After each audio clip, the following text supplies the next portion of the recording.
दिवाली आई, सारी खुशियां एक साथ लाई, रोशनी की लहरी छाई, सबके मन को है भाई। दियों से चमके सारा जहां, हर ओर हो रहा उजियारा, प्यार भरा है हर एक प्याला, हर्षोल्लास भरी ये धारा।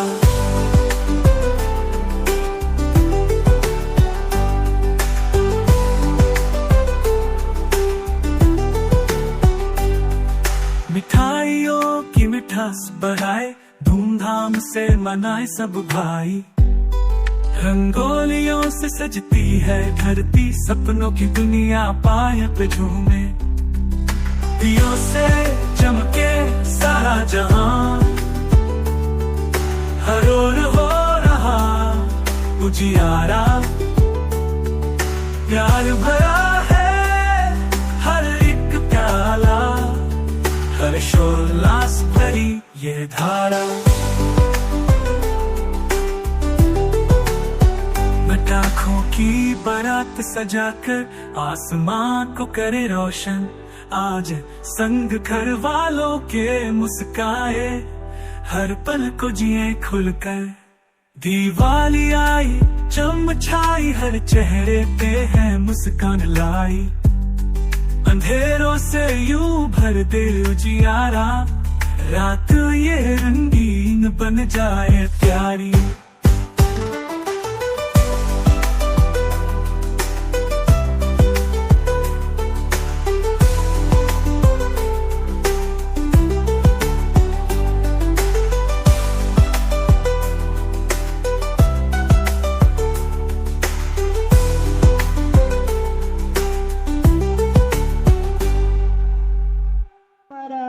રાષ્ટ્રનું ભવિષ્ય છો અને અમને તમારા દરેક પર ગર્વ છે।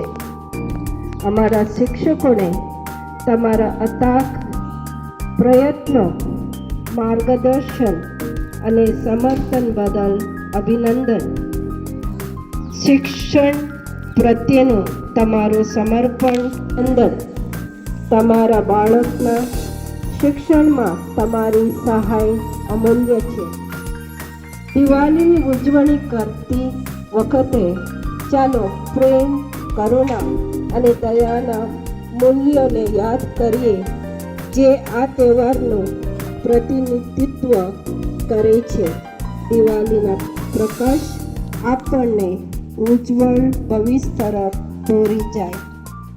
અને હવે આજની ઉજવણી તરફ આગળ વધીએ અને આ બધા માટે આનંદ, સમૃદ્ધિ અને ખુશી લાવે।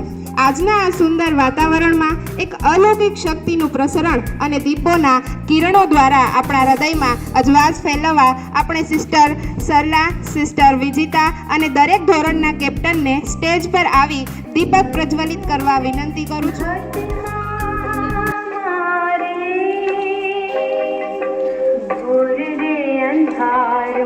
परजट भरियों रे घाट मारे, नजरों मानो टको दे, नजरों मानो टको दे, कसनार पग थारे, इतने पगली नुआ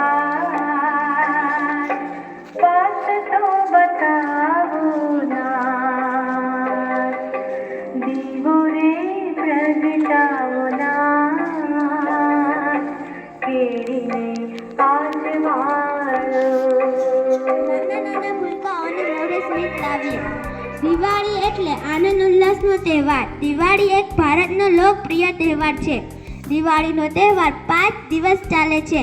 ધનતેરસ, કાળી ચૌદસ, દિવાળી, બેસતું વરસ અને ભાઈબીજ। આ તહેવાર અંધકાર પર પ્રકાશની જીતનું પ્રતીક છે। દિવાળીની રાત્રે દેવી લક્ષ્મી અને ભગવાન ગણેશની પૂજા કરવામાં આવે છે। ઘણી ભારતીય સંસ્કૃતિ માટે દિવાળીનો તહેવાર નવા વર્ષની શરૂઆત દર્શાવે છે। દિવાળી એ અનિષ્ટ પર સારાની જીતનું પ્રતીક છે। કારણ કે આ દિવસે ભગવાન રામ રાવણને હરાવીને 14 વર્ષનો વનવાસ પૂરો કરીને અયોધ્યા પરત ફર્યા હતા. આ દિવસે અયોધ્યાના લોકોએ તેમના શ્રી રામના પાછા ફરવાના આનંદમાં તેમના ઘરો અને આખા શહેરને દીવાઓથી શણગાર્યા હતા. લોકો દીવા પ્રગટાવે છે. દિવાળી પર લોકો તેમના ઘરને સાફ કરે છે, તેમને ફૂલોથી શણગારે છે, રંગોળી બનાવે છે, દીવાઓ બનાવે છે અને આખા ઘરને રોશનીથી ભરી દે છે. દિવાળી આસો મહિનામાં આવે છે. આસો માસ શરૂ થતાં લોકો દિવાળીની તૈયારી કરવા લાગે છે. અને આ 5 વર્ષમાં ખૂબ સારી આપણે પ્રગતિ આ રંગોત્સવ દરમિયાન ખૂબ સારા ઇનામો આપણે મેળવ્યા છે. તો રંગોત્સવ વિશે હું તમને જણાવું તો આ કોઈ સ્કૂલ નથી.